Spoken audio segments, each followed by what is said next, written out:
As the sun rises on another harvest season, corn farmers are anxious to get into the field to see if all of their hard work during the growing season has paid off.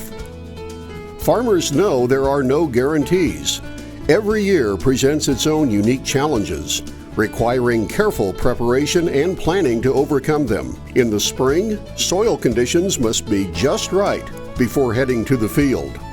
Corn planters are checked and rechecked to keep them rolling and to ensure proper seed placement, spacing, and emergence.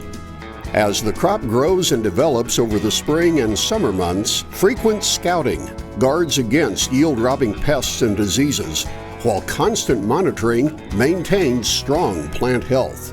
Finally, harvest arrives. Time to bring in the corn crop. For the farmers who entered the 2021 National Corn Growers Association National Corn Yield Contest, they proved once again that corn is truly America's crop. Overall verified yields from the 27 top 3 national contest winners across 9 categories averaged nearly 377 bushels per acre. That's 200 bushels per acre better than the national average of 177 bushels per acre.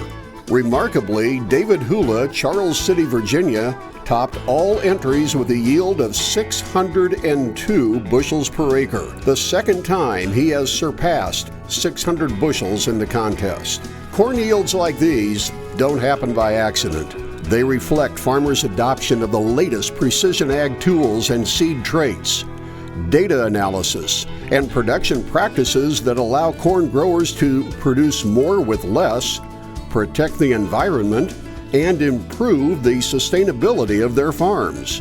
Sustainability is one reason why David Hula decided to switch tillage systems on his Virginia operation. Well, when we look at changing from a conventional system to a no-till or never-till system, we've seen the things where yields are improving because we're better stewards of our soil and that we're minimizing erosion, and we're also conserving our moisture. Because on the East Coast, we're 7 to 10 days from a drought because they're sandier soils. So those are the 2 big bonuses from the continuous no-till, and then you get the economic savings of fuel and labor and equipment. Roger Volz is also changing practices on his farm.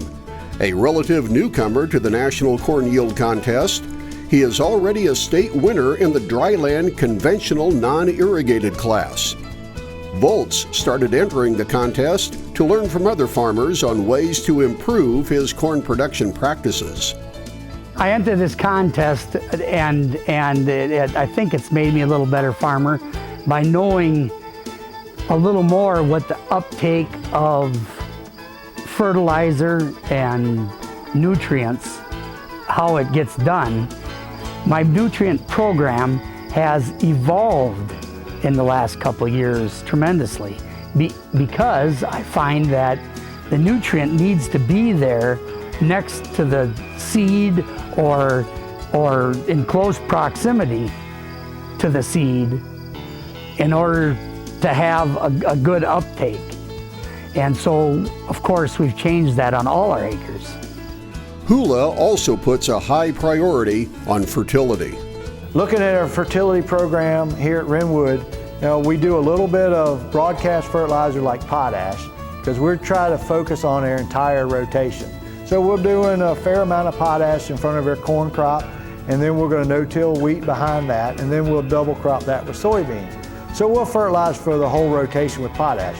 Then we like to put some fertilizer in our strip till rig we're doing some NPK, some micros, and then with our planter, during the planting process, we're using starter to where we put some NP and micronutrients.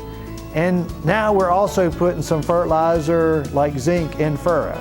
So we kind of give the crop a great opportunity for a good start. And then in season, if we're not fertigating, we're coming in and laying nitrogen by with the Y drops, or we'll just dribble it on.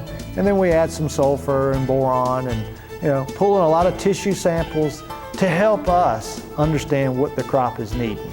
The opportunity to learn from other farmers is a big reason why the National Corn Yield Contest remains the most popular program for members of the National Corn Growers Association. Now in its 57th year, the 2021 contest saw more than 7,200 entries. Growers like Roger Volz and David Hula gained valuable insights talking to other contest participants, and they used that information to try new practices to improve yields on all their corn acres. When other farmers ask me about getting into the yield contest, a lot of them I tell them, are you ready to put forth the effort? Because it's more than just putting a little more fertilizer on. I can't speak from a lot of experience because I've only been doing this for the third year now. And I'm sure there's a lot of people that got way more time in it than that. Some people look at me and say, well, if he can do it, then they can do it too. When we get opportunities to come to the Commodity Classic and exchange ideas with other NCGA winners, or whether they're nationally or state, I'm like a big sponge. I'm listening to what growers are doing, and then I'll take some of that information back to the farm, some that may implement. And we have learned a huge amount. The neat thing is, after you become friends with these growers, then if some of them are planting before you, they'll share some of the successes that they're seeing in season. Now that gives you an opportunity to where you can apply some of those products in season, or maybe not apply some because they may not work. And I reciprocate the same thing. I'm always trying to pay my knowledge forward, and that I want to share the information that we've seen to growers that are, willing to listen and willing to change, because we should all have a goal to try to better ourselves. The goal to continue to improve, to push yields ever higher, is what makes America's corn farmers the best in the world.